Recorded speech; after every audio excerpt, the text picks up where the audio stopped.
Welcome to Hometown Histories, a project of the Township Ocean Historical Museum. I am Paul Edelson, and today is October 19, 2018, and we're here to have a conversation with Anthony Snooky Desposito and Frank Desposito, his brother. So welcome. Good morning. Good morning. Okay, it's a pleasure to have you here. I've known both of you for a long time. Let's start out with, where did you guys grow up? Bradley Beach. Okay, you went to Bradley Beach Grammar School? Yes. Okay. Frankie, did you? Bradley Beach Grammar School, the whole way. And then you went into Asbury Park High School? I only went to Asbury Park High School 1 year, and then our parents retired and we moved to Orlando, Florida. So I spent my last 3 years in high school in Orlando, graduated from Edgewater High School. Okay. And I graduated from Asbury Park. okay. And Snooky and I were in the same class in Yes. high school. Okay. So those, and then how about the activities in school? Football. I know Basketball. basketball. Yeah. Well, I know you were a member of the 1953 undefeated state champion Asbury Park team, and those were different days. Today they have all kinds of sectional playoffs and everything like that, but the Newark Star Ledger of the Newark News had Asbury Park as #1 in the state. Yes. And what position did you play? Quarterback. Okay. Life as a quarterback was a blocking back. In those days. I blocked for everybody. Right. And you had great friends. I had Oh, that's Brett good. DeAngelis, Right. Harry Gropper. They were good friends of mine. Right. Then you had Jimmy Albano, Right. good friend of mine. Jim Leone. That's all right. Chico from Mr. C's. Yeah, Chico from Mr. C's. We still see a lot of his friends at the Garden Center all the time.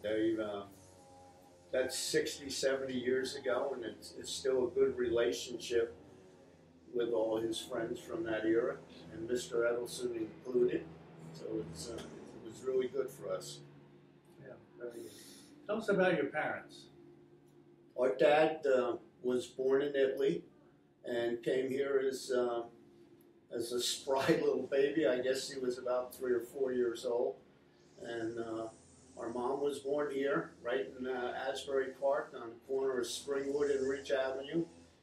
And married in 1928. And had their first child in 1929. We had an older brother who passed away. But just hard-working, trying to set a good example for their children. And our dad was also a graduate of Asbury Park High School, and I think he was in their first or second graduating class at the, we'll say the new school on Sunset Avenue, but prior to that it was the Bond Street School was the high school. But I think he was in their first or second graduating class, so which was really good for a person born an immigrant, came here and did well and graduated high school. Yeah, he played football and basketball. Just like you. Yeah. Okay. Now did he have a business in Bradley Beach? He had a business in Bradley Beach. He opened it up in 1932, and prior to that, he was a fireman in Asbury Park, and he wasn't paid in those days. They were given scrip, hoping the local merchants would honor the scrip. And eventually, by 32, he had 2 children, and he went out on his own, and he opened up a typical farm market, garden center, supermarket in those days, on Main Street in Bradley Beach. So I guess you guys worked there. Yes. We grew up.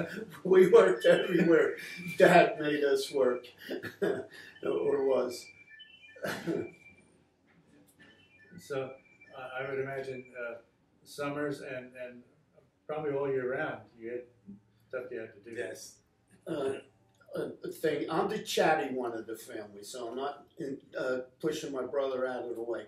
But they had no front on the store. It was actually a whole block long, where the bowling alley is today. Okay. And there was no front. There was no key. It was open 24/7, 7 days a week, and there's thing. He never had doors, so that was one of the way Dad he operated, you know. And he was very, very fortunate to. He did very well there.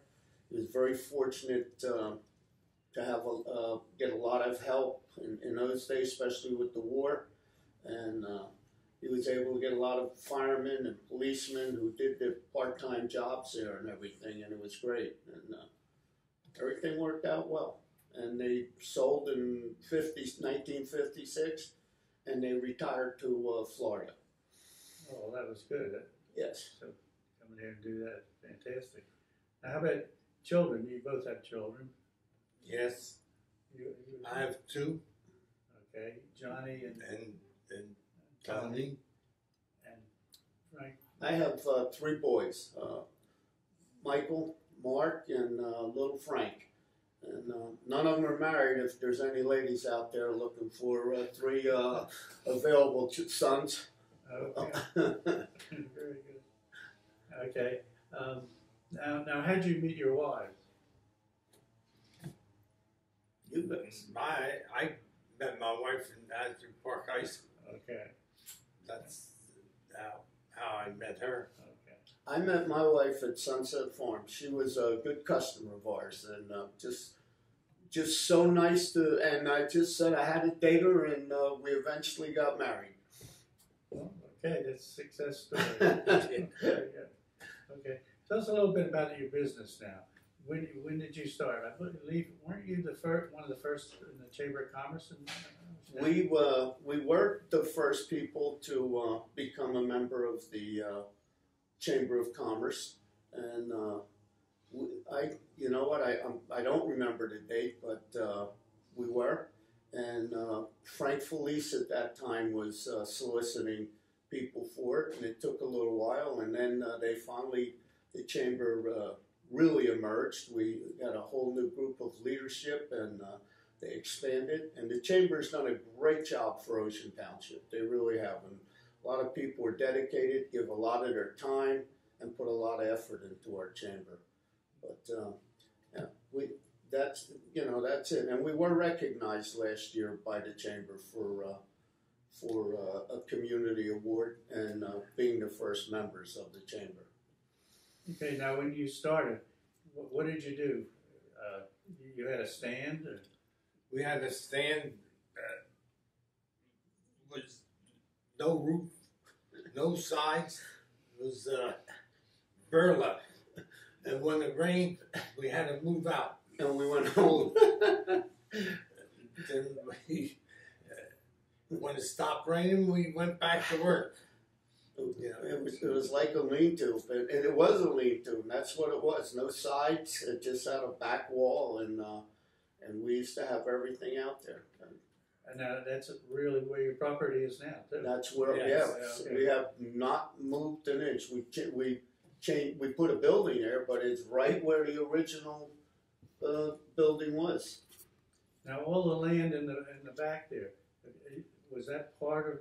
Did you do something with that, or have you eventually just bought that? We bought that. Okay. We bought that. But we leveled it out.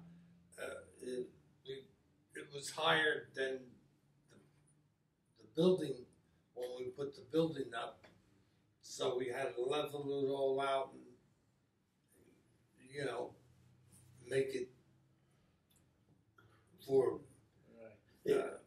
It's funny, but that's what it was. That's why we used to go home when it rained, because that was all like red clay there. And when it rained, it really did. It just ran right through our building. And you just, that was it, man. You were in like a little mini mudslide, and it wasn't good for the customer, wasn't good for you, and that's it. But then, like Snooky said, we eventually graded it out, made it flat, and put some additions on and everything. But we've been there like 50 plus years, and we feel like we're an institution. We really do. Well, everything is so well organized. Whenever you go there, everything's all very neat. There's not stuff laying around. And it's amazing. I mean, you got a big shed there in the back. I mean, you've gone from a stand to a big business. Yes. I mean, only, the biggest part of that is the people of Ocean have been so good to us. We've been very fortunate. We have a great customer base, and we're not a highway place. We're a neighborhood store, and we've been supported well by the community. And we really have everybody to thank for it. We really do. Snooky and I don't walk good. Maybe we ought to thank the people for that. but no, we're just so fortunate.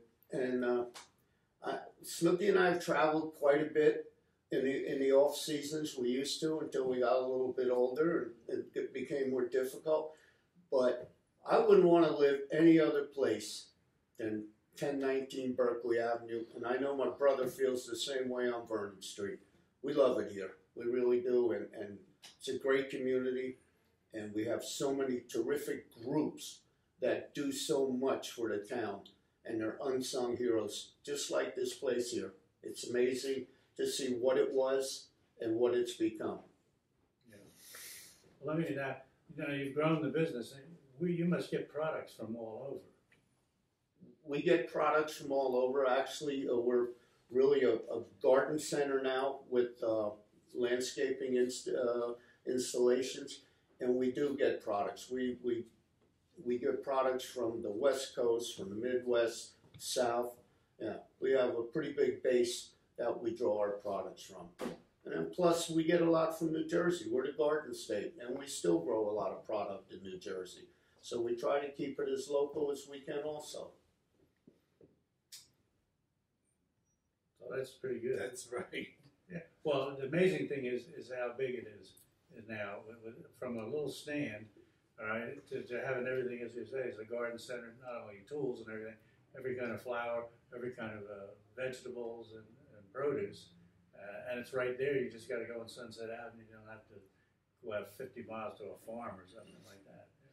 That's good. Now, what's a day like when over there? So people will know. If people come in and they buy something and they leave, they don't realize what it takes to. I'm going to make that real easy, then I'll let my brother. It is surviving me, because I'm a pain in the foot. So I bother everybody, and but that's the toughest thing at Sunset, surviving me for 24 hours and getting me again. And then, I know it's great for him too. We both love it there. We really do. Well, what time do you open? We open up at 8 o'clock. Okay. And we close between 5 and 6. Okay. And we have, right now we have Halloween, we have mums, and we have cabbages and corn stalks and hay, and people come in and they make their stuff at their house. And then you go to Christmas. You have Christmas. Yeah, and then we go right into Christmas. And then you close for a couple of months. Yes. Okay. We close Christmas Eve. We give ourselves a present. We close Christmas Eve and open up again the 1st of March. Okay, that's good. I notice whenever I go there, a lot of the same people working for you. How about your crew? You got a lot of. We're very, very fortunate with our crew. I mean, one of our employees has been with us since he's like 16. He's in his late 40s now. It's over 30 years. And then some of our other help have all been there over 20 years. We've been very, very fortunate with a crew. I think we're one of the few places that, especially in our industry, that doesn't have real health problems. And that's been great for us. And it's good for our customer because they become accustomed to our people, and they're comfortable with our employees, and it takes the pressure off Snooky and I too a lot, because they can go to them, and it just makes it a lot easier for us. We're so fortunate. We really are. I have noticed, especially when we're doing work here in the museum, we've had different contractors. So many people I've run into said, "Oh, I started working for Snooky and Frankie," like Kevin Willard. Yes. They all say, "Oh, this is where I started." There's a lot of guys, landscapers and people around, where they learn their trade over with you guys. Yes. Snooky's son brought a lot of boys in when he was in high school, and I think that's when we were going through a little transition in our business to not so much to expand, but we were getting busier, and we needed extra help. And yeah, we were very lucky with the local guys. We were local guys. It's great. That's good. Well, you know, that's always, I've noticed, you know, a lot of local people over there and everything like that. So this has really been pretty good. If you got anything else you'd like to add to, anything you want to tell us? I'm good. I'm chatty enough, but anything my brother wants to say, that's fine. We've been together. We came together. We're going together. So that's the story at Sunset Farm. We have no plans really down the road other than to be there every day. That's the thing. Okay. Well, thank you very much for coming in. And I would like to say to the people who are watching this, okay, they don't say it, but Snooky and Frankie are really great community members, right? There are a lot of organizations, they don't make a lot of noise about it, but they give to and support many organizations, and many that I've been involved in, can really, the Booster Club, the Babe Ruth Baseball here in the museum. They don't make a big deal about it, right? It's kind of under the weather, but they do a lot for the community. So Sunset Farms, congratulations on a wonderful career there, and hope you can be there for many, many more years. Thank you. Thank you. I appreciate it. Okay. Thanks, Paul. Appreciate it a lot.